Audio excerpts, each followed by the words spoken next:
राहुल गांधी आपके दिमाग में है, मैंने मार दिया उसको। तपस्या की रिस्पेक्ट नहीं करता, मैं करता हूं, तो ये चेंज लाना है। नोटबंदी पे, गलत जीएसटी पे, किसान बिल पे, जो चाइना हिंदुस्तान की जमीन ले गया है, 2000 स्क्वायर किलोमीटर ले गया है उस पे, मगर हमें लोकसभा में बोलना नहीं दिया। मेरी सफेद शर्ट का रंग बदल दें, लाल कर दें, मेरे पैर कांपे और मैंने जैसे फोन अपने कान पे लगाया, दादी को गोली मार दी। कश्मीर में 30 जनवरी को राहुल गांधी की भारत जोड़ो यात्रा का समाप्त हुआ। पिछले 135 दिनों से लगातार मीडिया में भी राहुल गांधी छाए रहे, लेकिन यात्रा के अंतिम दिन राहुल गांधी ने जो कश्मीर में भाषण दिया उसकी चर्चा हो रही है।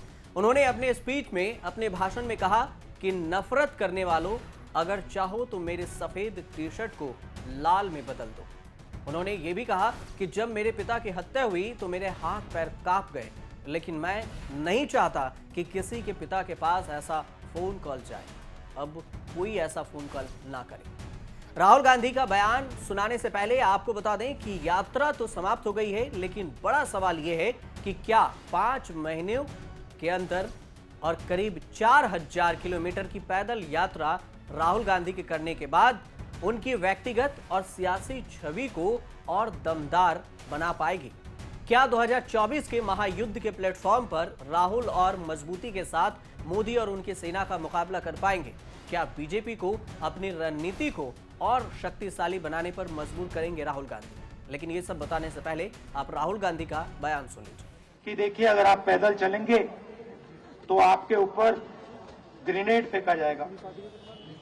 जो मुझसे नफरत करते हैं उनको क्यों ना मैं एक मौका दूं कि मेरी सफेद शर्ट का रंग बदल दें, लाल कर दें, मेरे पैर कांपे और मैंने जैसे फोन अपने कान पे लगाया तो मेरे माँ के साथ एक औरत काम करती है, वो चिल्ला रही थी, राहुल दादी को गोली मार दी, दादी को गोली मार दी, दादी को गोली ऊपर कर दिया। वैसा ही टेलीफोन आया। पिता के एक दोस्त थे, उन्होंने मुझे फोन किया और कहा, राहुल बुरी खबर है। मैंने उनसे कहा, मैं जानता हूं, पापा मर गए। कहते हैं हाँ। मैंने कहा धन्यवाद, फोन रखो। राहुल गांधी की महामैराथन यात्रा जब 30 जनवरी को श्रीनगर में अपने मुकाम तक पहुंची तो बीजेपी से सवाल उठाया गया कि भारत अलग ही कब था कि जोड़ने की जरूरत आन पड़ी। पूरे यात्रा के दौरान इसी सवाल के इर्द गिर्द कांग्रेस और बीजेपी की सियासी जंग भी चलती रही, लेकिन इस घमासान के साए में एक बड़ा सवाल ये भी चलता रहा कि क्या भारत जोड़ो यात्रा के नाम पर राहुल गांधी की छवि को और भी धारदार बनाने की कवायद की गई थी?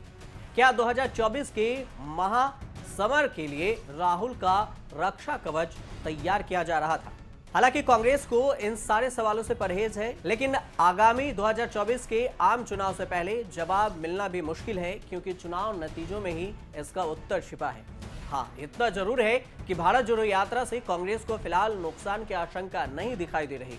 नफा बेशक हो सकता है, इसके पीछे कुछ ठोस वजह भी हैं, जिसकी वजह से कहा जा सकता है कि राहुल गांधी को भारत जोड़ो यात्रा से फायदा हुआ है, नुकसान नहीं, और उनकी छवि भी कहीं ना कहीं सुधरी जरूर है।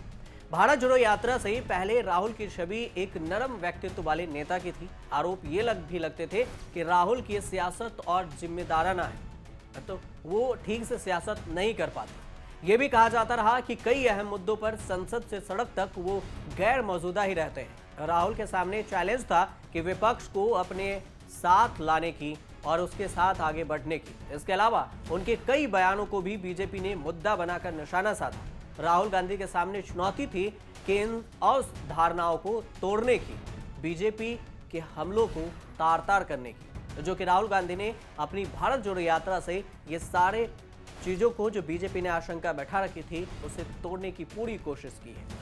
हालांकि बीजेपी नेता और पूर्व लोकसभा स्पीकर सुमित्रा महाजन मानती हैं कि राहुल जो कर रहे हैं वो अच्छा काम कर रहे हैं, लेकिन बीजेपी के रविशंकर प्रसाद उस पर सवाल उठा रहे हैं। तो उन दोनों का बाइट सुन लीजिए। राजस्थान के दौसा में भारत जोड़ो यात्रा के दौरान राहुल गांधी ने कहा था, चीनी सैनिक भारत के सैनिकों को पीट रहे हैं। ये शब्द थे उनके। ये बहुत ही अपमानजनक शब्द है, जो कि गलत भी है। भारत के सेना के जवान और अफसरों ने कमाल का काम किया और एक कर्नल लेवल के अफसर भी शहीद हुए थे। विपक्षाचा नेताही स्ट्रॉंग असावा लागतो प्रजातंत्रामध्ये। वैसे राहुल गांधी से पहले लाल कृष्ण आडवाणी और YSR की यात्राएं भी गेम चेंजर रही थी। राहुल को भारत जोड़ो यात्रा से कितना फायदा मिलता है ये तो समय ही बताएगा, लेकिन इससे पहले की यात्राओं का परिणाम क्या रहा ये अगर समझते हैं तो आपको कुछ यात्रा के बारे में बताते हैं। जो सबसे पहले 1983 में चंद्रशेखर ने कन्याकुमारी से पहली बार यात्रा निकाली थी। 6 महीने के सफर के बाद वो दिल्ली पहुंचे। हालांकि इंदिरा गांधी की हत्या की वजह से उनकी यात्रा का 1984 के चुनाव पर कोई खासा असर नहीं देखने को मिला, लेकिन इसमें कोई दोहराई नहीं कि यात्रा से चंद्रशेखर के रुतबे में इजाफा जरूर हुआ। वो बाद में देश के प्रधानमंत्री के पद तक पहुंच गए। और दूसरा, अयोध्या के राम मंदिर के लिए 1990 में लाल कृष्ण आडवाणी की रथ यात्रा निकली थी। अयोध्या के राम मंदिर के लिए सितंबर 1990 में ये यात्रा शुरू हुई और तकरीबन 10,000 किलोमीटर की ये यात्रा थी। गुजरात के सोमनाथ मंदिर से शुरू हुई यात्रा हालांकि अपने पड़ाव तक नहीं पहुंच सकी। बिहार की समस्तीपुर में तत्कालीन सीएम लालू प्रसाद यादव ने उन्हें अरेस्ट कर लिया, गिरफ्तार कर लिया। यात्रा तो रुक गई, लेकिन लाल कृष्ण आडवाणी राजनीतिक लाभ हासिल कर चुके थे। बीजेपी की जड़ें इसके बाद और भी मजबूत हुई तो राम मंदिर आंदोलन ने भी जोर पकड़ लिया।